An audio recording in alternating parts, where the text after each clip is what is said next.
Hello friends, welcome to my class. आज मैं आपके लिए लेके आई हूँ क्लास 12th के सॉलिड स्टेट चैप्टर का एक न्यू टॉपिक जो है कैरेक्टरिस्टिक्स ऑफ क्रिस्टलाइन सॉलिड्स और टाइप्स ऑफ क्रिस्टलाइन सॉलिड्स। मैंने अपने प्रीवियस वीडियो में आपको क्लासिफिकेशन ऑफ सॉलिड बताया था, जिसमें मैंने कहा था कि जो सॉलिड्स होते हैं वो टू टाइप्स के होते हैं, एक क्रिस्टलाइन सॉलिड और एक अमॉर्फस सॉलिड।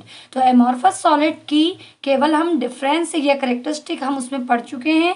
आज उसी सीक्वेंस में मैं आगे आपको बता रही हूँ क्रिस्टलाइन सॉलिड जो होते हैं, परफेक्ट सॉलिड्स जो होते हैं, जिन्हें हम ट्रू सॉलिड भी कहते हैं, उनके क्या क्या करेक्टरिस्टिक्स होते हैं और कितने टाइप के वो सॉलिड्स होते हैं।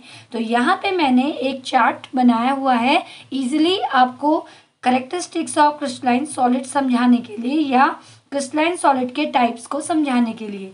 तो यहाँ पे मैं आपको बता दूं कि जो क्रिस्टलाइन सॉलिड होते हैं वो मेनली 4 टाइप्स के होते हैं: ionic solids, covalent solids, molecular solids and metallic solids. तो 4 टाइप के क्रिस्टलाइन सॉलिड्स हैं जिनके हम करेक्टरिस्टिक्स को इस टेबल में डिस्कस करेंगे। तो यहाँ पे मैंने फर्स्ट जो लिया हुआ है कॉलम वो है करेक्टरिस्टिक्स ऑफ सॉलिड, कि करेक्टरिस्टिक्स में क्या क्या प्रॉपर्टीज होंगी और कैसे ये 4 टाइप के जो सॉलिड हैं, आयनिक, कोवेलेंट, मॉलिक्यूलर, मेटालिक, इन करेक्टरिस्टिक्स को फॉलो करते हैं। तो सबसे पहले हम देखते हैं करेक्टरिस्टिक्स में पहली प्रॉपर्टी कंस्टिट्यूएंट पार्टिकल्स। अब कंस्टिट्यूएंट पार्टिकल्स क्या होते हैं? तो कंस्टिट्यूएंट पार्टिकल्स होते हैं कोई भी सॉलिड है, वो सॉलिड जो है डिफरेंट स्मॉलेस्ट यूनिट से मिलके बना होता है। तो उस सॉलिड की जो स्मॉलेस्ट यूनिट होती हैं वो हमारी 3 टाइप्स की या 4 टाइप्स की हो सकती हैं सॉलिड के अकॉर्डिंग। या तो कोई सॉलिड एटम से मिलके बना होगा, या कोई मॉलिक्यूल से मिलके बना होगा, या कोई आयंस से मिलके बना होगा। आयंस में आएंगे 2 टाइप के आयन, केटायंस एंड एनायंस। और या फिर वो किससे बना होगा? पॉजिटिवली चार्ज्ड कैनल से। तो इस तरीके से जो कंस्टिट्यूएंट पार्टिकल्स होते हैं वो किसी भी सॉलिड के स्मॉलेस्ट यूनिट होती है जिनसे मिलके वो सॉलिड बना होता है। जैसे फर्स्ट है आयनिक सॉलिड्स। तो आयनिक सॉलिड के कंस्टिट्यूएंट पार्टिकल क्या होंगे? Cations and anions. तो यहाँ पे नेम से इंडिकेट हो रहा है कि आयनिक मीन्स आयंस, जिसके कंस्टिट्यूएंट पार्टिकल्स आयंस होंगे। और आयंस कितने टाइप के होते हैं? 2 टाइप के, केटायंस एंड एनायंस। तो केटायंस जो होते हैं वो होते हैं पॉजिटिवली चार्ज्ड आयंस, और एनायंस जो होते हैं वो होते हैं निगेटिवली चार्ज्ड आयंस। तो पॉजिटिव और निगेटिव चार्ज मिलके जिस सॉलिड का फॉर्मेशन करेंगे उसको हम कहते हैं आयनिक सॉलिड्स। तो they are made up of cations and anions. और सेकेंड है कोवेलेंट सॉलिड्स। तो कोवेलेंट सॉलिड्स जो होते हैं उनके जो स्मॉलेस्ट पार्टिकल होते हैं वो एटम्स होते हैं, यानी कि जो कोवेलेंट सॉलिड मेडअप होंगे वो किससे मिलके बने होंगे? एटम से। तो इनकी स्मॉलेस्ट यूनिट क्या होगी? एटम्स होगी। थर्ड टाइप के हमारे सॉलिड्स है मॉलिक्यूलर सॉलिड्स। तो इनके कंस्टिट्यूएंट पार्टिकल्स होंगे मॉलिक्यूल्स, यानी कि ये सॉलिड किससे मिलके बने होंगे? मॉलिक्यूल से। तो मॉलिक्यूल्स कंबाइन होके मॉलिक्यूलर सॉलिड्स का क्या करेंगे? फॉर्मेशन करेंगे। एंड लास्ट टाइप जो 4th टाइप होगा वो होगा मेटेलिक सॉलिड। तो ये भी नेम से इंडिकेट है। तो मेटल्स में क्या होते हैं? कोई भी मेटल है तो मेटेलिक सॉलिड की जो प्रॉपर्टी है वो है इलेक्ट्रॉन्स को लूज करने की। तो ये मेटल्स जब अपने एटम में से इलेक्ट्रॉन्स को लूज करेंगे तो इलेक्ट्रॉन्स लूज करने पे उनकी जगह पे कैटायन यानी कि होल बन जाएगा। और होल पे कैसा चार्ज होगा? इलेक्ट्रॉन का अपोजिट चार्ज होगा। तो इलेक्ट्रॉन अगर रिमूव हो जाएंगे तो वहाँ पे पॉजिटिव चार्ज रिमेन रह जाएंगे। तो पॉजिटिव चार्ज बचेंगे तो हम कहेंगे कि ये किसके मिलके बने होते हैं? ये फ्री इलेक्ट्रॉन्स। ये जो इलेक्ट्रॉन यहाँ से क्या होंगे? रिलीज होंगे, इनको हम कहेंगे फ्री इलेक्ट्रॉन्स। तो फ्री इलेक्ट्रॉन्स और पॉजिटिवली चार्ज जो ये होल्स हैं, जो कैनल्स हैं, तो हम कहेंगे कि मेटालिक सॉलिड किससे मिलके बना होता है? Positively charged canals and mobile electrons. तो इसके मेटल के सब्सटेंस में पॉजिटिवली चार्ज्ड कैनल्स या होल्स होंगे जिसमें फ्री इलेक्ट्रॉन्स क्या होंगे? मूविंग फेज में होंगे। तो ये इलेक्ट्रॉन्स और ये पॉजिटिव चार्ज मिलके इस मेटालिक सॉलिड की क्या करेगा? फॉर्मेशन करेगा। तो इसके कंस्टिट्यूएंट पार्टिकल्स भी क्या होंगे? Free electrons and positively charged canals. अब हम लेते हैं इसके सेकंड कैरेक्टरिस्टिक्स जो है बाइंडिंग फोर्सेस। अब बात आती है कि जो कंस्टिट्यूएंट पार्टिकल्स हैं इन 4 टाइप के सॉलिड में, वो किस फोर्सेस से बाइंड है। तो किसी भी सॉलिड में जो कंस्टिट्यूएंट पार्टिकल्स, एटम्स, मॉलिक्यूल्स और आयंस होते हैं, वो किसी न किसी स्ट्रॉन्ग अट्रैक्शन फोर्स से जरूर बाइंड होते हैं, क्योंकि जब उनके बीच में कोई स्ट्रॉन्ग इंटरमॉलिक्यूलर फोर्स लगेगा तभी उन सॉलिड्स की जो बाइंडिंग होगी वो काफ़ी क्या होगी, क्लोज होगी। आपको पता होना चाहिए कि सॉलिड्स में जो क्या होते हैं, एटम्स और मॉलिक्यूल्स होते हैं, वो काफ़ी टाइटली बाइंड होते हैं एक स्ट्रॉन्ग अट्रैक्शन फोर्स से। वो काफ़ी नज़दीक होंगे, काफ़ी क्लोज होंगे एक दूसरे के, जिससे ये काफ़ी हार्ड और क्या होते हैं, रिजिड होते हैं। तो इनकी हार्डनेस जो होगी या रिजिडिटी जो होगी वो किसकी वजह से होगी, due to the presence of strong binding forces. तो हमने जिन कंस्टिट्यूएंट पार्टिकल्स की बात करी, ये कंस्टिट्यूएंट पार्टिकल काफ़ी स्ट्रॉन्ग अट्रैक्शन फोर्स से या बाइंडिंग फोर्सेस से क्या होंगे, बाइंड होंगे।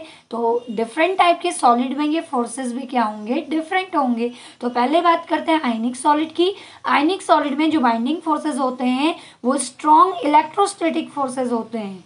अब स्ट्रॉन्ग इलेक्ट्रोस्टैटिक फोर्सेस लगते कहाँ हैं, तो स्ट्रॉन्ग इलेक्ट्रोस्टैटिक फोर्स होते हैं कुलाम्बिक फोर्स।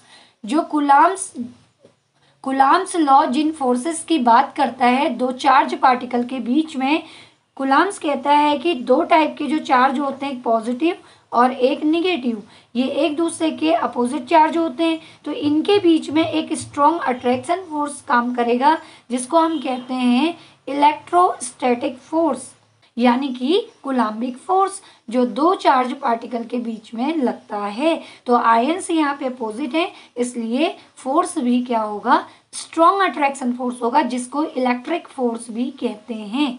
और सेकंड जो है कोवेलेंट सॉलिड्स। अब कोवेलेंट सॉलिड नाम से इंडिकेट हो रहा है कि कोवेलेंट सॉलिड के जो कंस्टिट्यूएंट पार्टिकल हैं एटम, उन एटम्स के बीच में जो फोर्स लगेगा वो कौन सा होगा, वो होगा कोवेलेंट बॉन्ड। यानी कि कोवेलेंट बॉन्ड कब बनता है, जब हमारे 2 एटम क्या करते हैं, इलेक्ट्रॉन की शेयरिंग करते हैं। तो इलेक्ट्रॉन की शेयरिंग से जो बॉन्ड बनेगा 2 एटम्स के बीच में, उसको हम कहेंगे कोवेलेंट बॉन्ड। तो इस टाइप के जो सॉलिड फॉर्म होते हैं वो कोवेलेंट बॉन्ड से क्या होते हैं, फॉर्म होते हैं। तो यहाँ पे इनके कंस्टिट्यूएंट पार्टिकल एटम्स के बीच में कोवेलेंट बॉन्ड का क्या होता है, फॉर्मेशन होता है।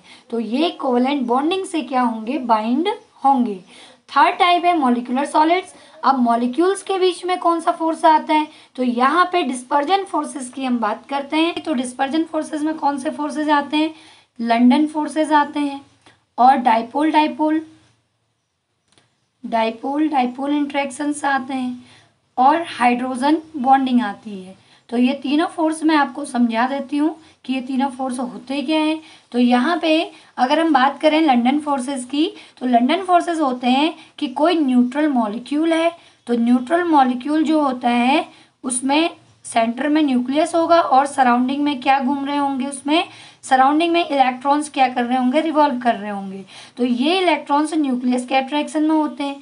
लेकिन किसी इंस्टेंट टाइम में ये इलेक्ट्रॉन कभी कभी शिफ्ट हो जाते हैं, इनकी डेंसिटी कभी एक साइड को बढ़ जाती है। अगर इलेक्ट्रॉन एक साइड को आ जाते हैं तो यहाँ हम कहेंगे कि इसकी चार्ज डेंसिटी इस ओर बढ़ गई है निगेटिव चार्ज की, तो इसको स्लाइड निगेटिव चार्ज आ जाएगा। और यहाँ से जो इलेक्ट्रॉन की कमी हुई है थोड़ी देर के लिए यहाँ पे क्या आ जाएगा, स्लाइड पॉजिटिव चार्ज आ जाएगा। किसी इंस्टेंट टाइम के लिए ऐसा होता है। तो यहाँ पे जो न्यूट्रल मॉलिक्यूल था वो कुछ टाइम के लिए क्या बन जाता है, एक्ट करता है एक डाइपोल की तरह, जिसमें स्लाइड निगेटिव और स्लाइड क्या आ जाता है, पॉजिटिव चार्ज। तो हम कह सकते हैं कि किसी इंस्टेंट टाइम के लिए, काफ़ी कम टाइम के लिए, ये जो न्यूट्रल मॉलिक्यूल था ये पोलर हो गया। कैसे, उसके इलेक्ट्रॉन्स की डेंसिटी एक साइड शिफ्ट होने से वहाँ स्लाइड निगेटिव चार्ज आ गया और यहाँ पे स्लाइड क्या आ गया, पॉजिटिव चार्ज। तो इससे क्या हुआ कि इलेक्ट्रॉन्स जो इधर शिफ्ट हुए उसकी कमी से पॉजिटिव चार्ज डेवलप हुआ। तो ये एक डाइपोल का फॉर्मेशन करेगा, लेकिन इंस्टेंट ऑफ टाइम के लिए। तो इस तरीके से ये डाइपोल जो इंट्रैक्शन शो करेगा, जो अट्रैक्शन फोर्स शो करेगा, उसी को कहेंगे लंडन फोर्सेस। क्या कहेंगे, लंडन फोर्सेस। तो ये फर्स्ट टाइप का फोर्स हो गया। दूसरा आता है डाइपोल डाइपोल इंट्रैक्शन। तो डाइपोल डाइपोल इंट्रैक्शन क्या होते हैं, तो जब एक डाइपोल डायपोल होता है जिसपे दो अपोजिट चार्ज एक स्मॉल डिस्टेंस पे एग्जिस्ट करते हैं, उसको कहते हैं dipole. Di means two, pole means different charges या अपोजिट चार्जेस। और इसी के सामने एक और डायपोल होगा जिसपे भी दो अपोजिट और स्लाइड चार्जेज एक दूसरे के क्या होंगे, स्मॉल डिस्टेंस पे होंगे। तो दो डायपोल के बीच में जो इंट्रैक्शन फोर्स लगता है उसी इंट्रैक्शन फोर्स को कहते हैं dipole dipole interaction. Third force था हाइड्रोजन बॉन्डिंग।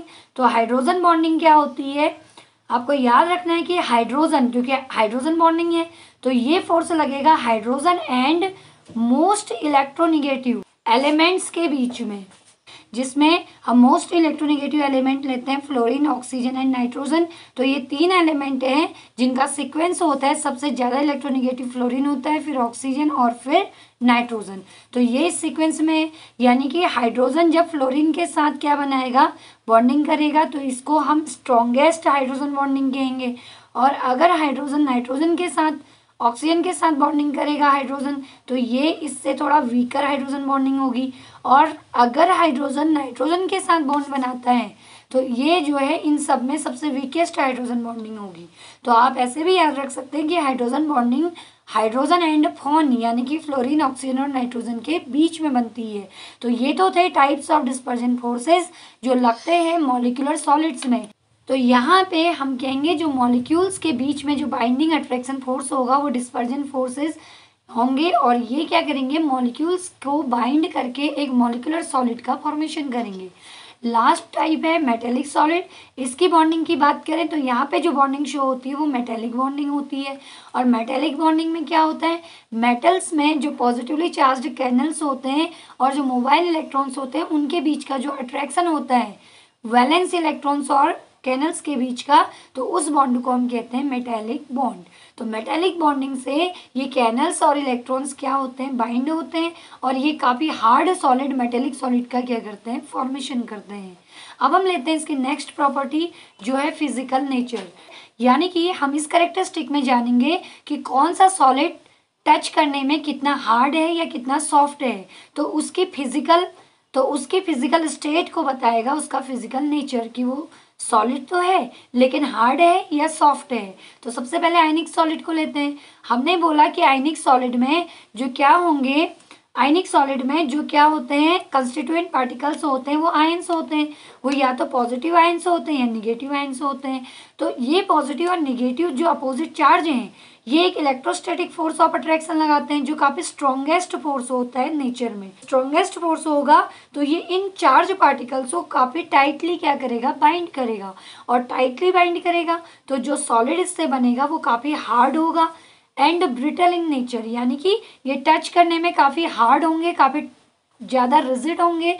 लेकिन अगर इनको हैमर से पीटा जाए, हथौड़े से इन पे चोट मारी जाए, तो ये क्या हो जाएंगे, ब्रेक हो जाएंगे अपने छोटे छोटे स्मॉल पार्टिकल्स में। हम कहेंगे कि ये ब्रिटल नेचर के हैं, यानी कि ब्रिटल मीन्स अगर हम किसी सॉलिड को हैमर से क्या करें, पीटें, तो उसको पीटने पे अगर वो छोटे छोटे स्मॉल पार्टिकल्स में ब्रेक हो रहे हैं तो उसी को उसका ब्रिटल नेचर कहते हैं। जैसे कि एग्जाम्पल में NaCl है। NaCl जो है वो सॉलिड स्टेट में काफ़ी हार्ड होता है टच करने पे, लेकिन ब्रिटल भी होता है। सेकेंड हम लेते हैं कोवेलेंट सॉलिड। ये जो है कंस्टिट्यूएंट पार्टिकल, इनमें क्या है, एटम्स हैं। तो इन एटम्स को जो बाइंड करेगा वो कोवेलेंट बॉन्ड होगा। तो काफ़ी जाइंट मॉलिक्यूल्स होते हैं, यानी काफ़ी बिग मॉलिक्यूल्स होते हैं। तो कोवेलेंट बॉन्डिंग से इनका फॉर्मेशन होता है काफ़ी बड़े साइज में। तो ये फिजिकली टच करने पे काफ़ी हार्ड होते हैं नेचर में। एग्जाम्पल जैसे कोवेलेंट में हम डायमंड को देखते हैं, तो डायमंड काफ़ी हार्ड नेचर का होता है। अब हम बात करते हैं मॉलिक्यूलर सॉलिड्स की। तो मॉलिक्यूलर सॉलिड में बाइंडिंग फोर्सेस क्या थे, डिस्पर्जन फोर्सेस थे, जो वीक अट्रैक्शन फोर्सेस होते हैं। अगर अट्रैक्शन फोर्सेस वीक होंगे तो ये नेचर में भी क्या होंगे, फिजिकली सॉफ्ट होंगे, यानी कि इनको टच करने पे काफ़ी सॉफ्ट फील होंगे compare to covalent and ionic solids. मैं आपको एक बात बता दूं कि किसी भी सॉलिड की जो हार्डनेस या सॉफ्टनेस होती है वो उसके कंस्टिट्यूएंट पार्टिकल्स के बीच में प्रेजेंट बाइंडिंग फोर्स या अट्रैक्शन फोर्स पर डिपेंड करती है। अगर वो अट्रैक्शन फोर्स या बाइंडिंग फोर्स स्ट्रांग होता है तो सॉलिड की हार्डनेस भी काफ़ी ज़्यादा होती है। अब हम बात करते हैं मेटेलिक सॉलिड्स की। तो मेटेलिक सॉलिड आपने देखे ही है, मेटल्स जैसे गोल्ड हो गया, कॉपर हो गया, आयरन हो गया, कोबाल्ट हो गया।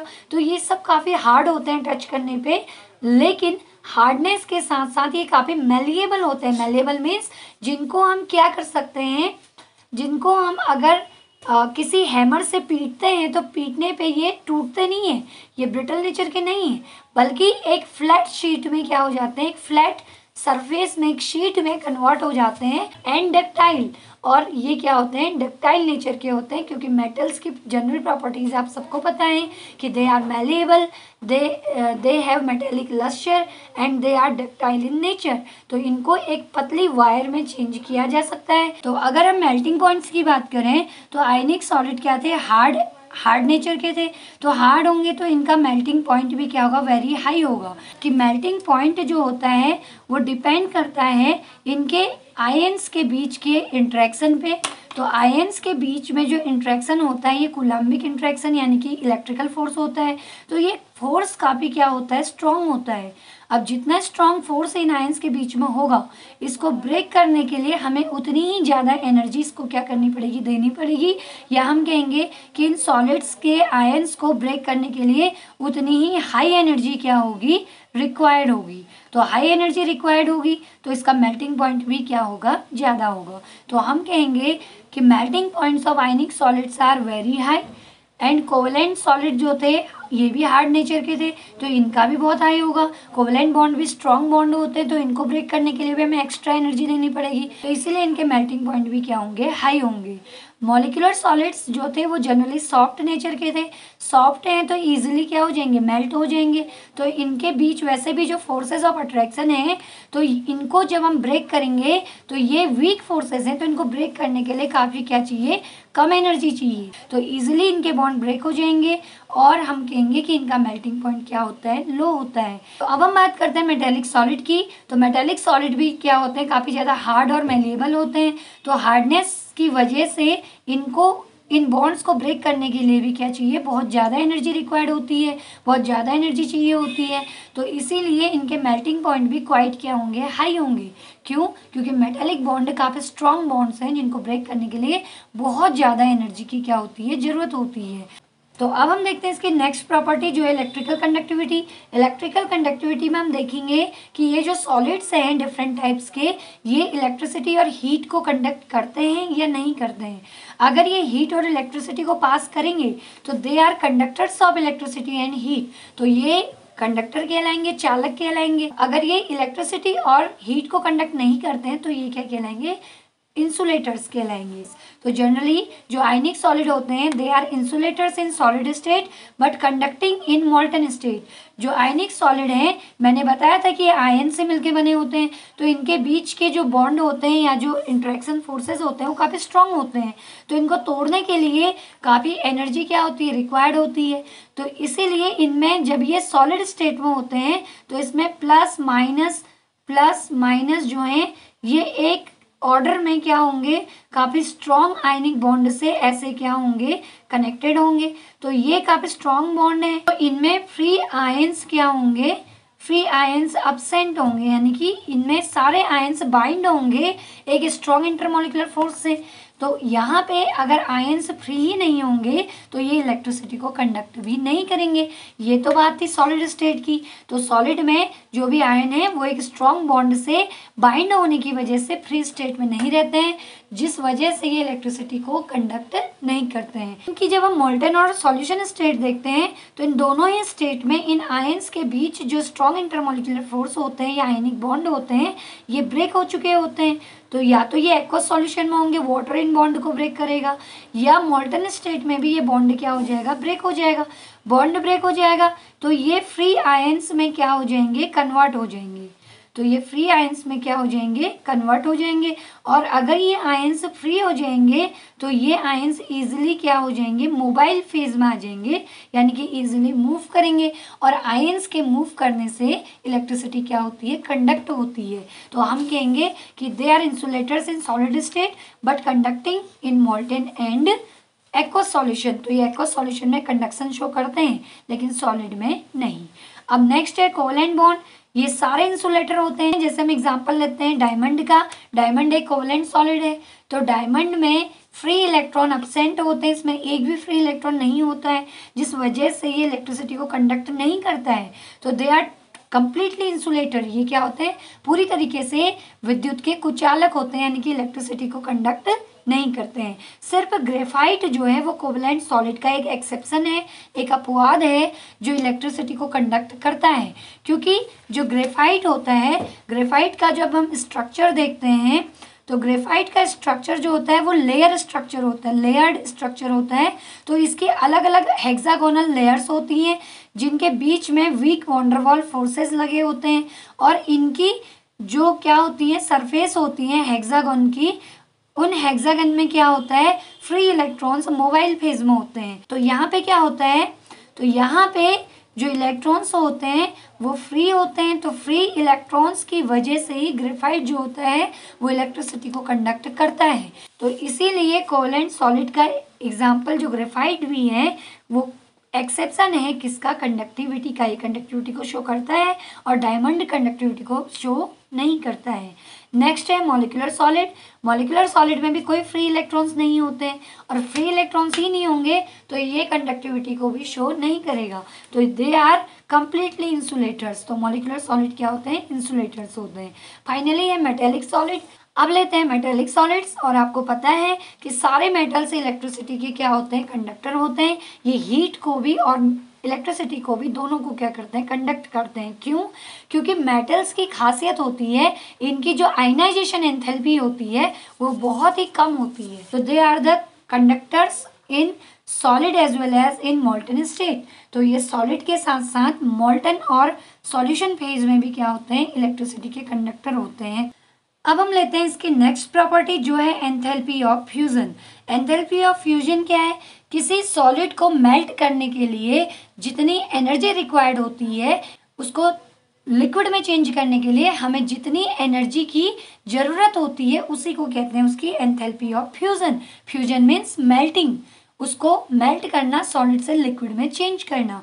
तो जितनी एंथैल्पी या एनर्जी इसमें रिक्वायर्ड होगी वही एंथैल्पी ऑफ फ्यूजन होगी। तो ऑब्वियसली इनकी एंथैल्पी ऑफ फ्यूजन इनकी फिजिकल स्टेट पर डिपेंड करेगा। अब आयनिक सॉलिड की बात करें तो आयनिक सॉलिड बहुत ज़्यादा हार्ड थे तो इनको मेल्ट करने में एनर्जी भी क्या होगी, ज़्यादा रिक्वायर्ड होगी। तो इनकी एंथैल्पी ऑफ फ्यूजन बहुत ही ज़्यादा हाई होगी। फिर हम बात करते हैं कोवलेंट सॉलिड की। तो कोवलेंट सॉलिड भी हार्ड नेचर के होते हैं, इनके बीच भी इंटरेक्शन फोर्स काफ़ी स्ट्रॉन्ग है। तो इसीलिए इनकी भी एंथैल्पी ऑफ फ्यूजन क्या होगी, बहुत ज़्यादा हाई होगी। और मॉलिक्यूलर सॉलिड सॉफ्ट थे नेचर में, इजीली मेल्ट हो जाएंगे क्योंकि इनको कम एनर्जी रिक्वायर्ड होगी। वीक फोर्सेस हैं इनके बीच में तो weak force easily come energy में ब्रेक हो जाएंगे। और मेटेलिक सॉलिड की बात करें, ये हार्ड और मेलिएबल और डक्टिलिटी तीनों प्रॉपर्टी शो करते हैं। तो इनकी मॉडरेट होगी, मॉडरेट मीन्स बीच की होगी, ना तो बहुत ज़्यादा होगी और ना ही बहुत कम होगी। अब हम लेते हैं in different types of solids के एग्जाम्पल। तो एग्जाम्पल में आएगा आयनिक सॉलिड वो सॉलिड है जो आयन से बने होंगे, यानी कि जिनमें एक कैटायन और एनायन क्या होगा, एक फोर्स ऑफ अट्रैक्शन से बाइंड होगा। तो यहाँ पे NaCl बेस्ट एग्जाम्पल है जिसमें Na प्लस में ब्रेक होगा और Cl माइनस में। तो NaCl इसका एग्जाम्पल है। CuSO4 कॉपर सल्फेट हो गया, जिंक सल्फाइड है, मैग्नीशियम ऑक्साइड है, एक्सेट्रा। तो ये सब एग्जाम्पल्स हैं आयनिक सॉलिड के। कोवलेंट सॉलिड के एग्जाम्पल हैं diamond, silicon carbide, graphite, etcetera. तो ये सभी कोवलेंट सॉलिड के एग्जाम्पल हैं। मॉलिक्यूलर सॉलिड में आ जाएंगे सॉलिड CO2, जो सॉलिड CO2 होती है, ऑर्गन हो गया, आयोडीन हो गई, नेप्थलीन हो गया। तो नेप्थलीन ये सब क्या है हमारे, ये सब सब्लिमेशन वाले सॉलिड हैं कि बहुत कम टेम्परेचर पे ये सीधा सॉलिड से सब्लिमेशन प्रोसेस के थ्रू सीधा गैस में क्या हो जाते हैं, कन्वर्ट हो जाते हैं। तो ये एग्जाम्पल है मॉलिक्यूलर के। लास्ट है मेटेलिक सॉलिड, इसको तो आप सभी जानते हैं। All metals are the examples of metallic solid. For example copper, iron, silver, aluminium, magnesium, etcetera. तो ये हैं हमारे टाइप्स ऑफ क्रिस्टलाइन सॉलिड। इसमें मैं आपको एक पॉइंट फिर से रिवाइज करा दूं कि ये जितने भी कैरेक्टरिस्टिक्स हमने डिफरेंट टाइप ऑफ सॉलिड के पढ़े तो ये सब डिपेंड करते हैं केवल एक प्रॉपर्टी पे, वो प्रॉपर्टी है इनका बाइंडिंग फोर्स। आई होप आपको ये टॉपिक, ये वीडियो समझ में आ गया होगा। अगर इससे रिलेटेड आपको कोई प्रॉब्लम हो, कोई डाउट हो तो आप मुझे प्लीज़ कमेंट करके बताइएगा।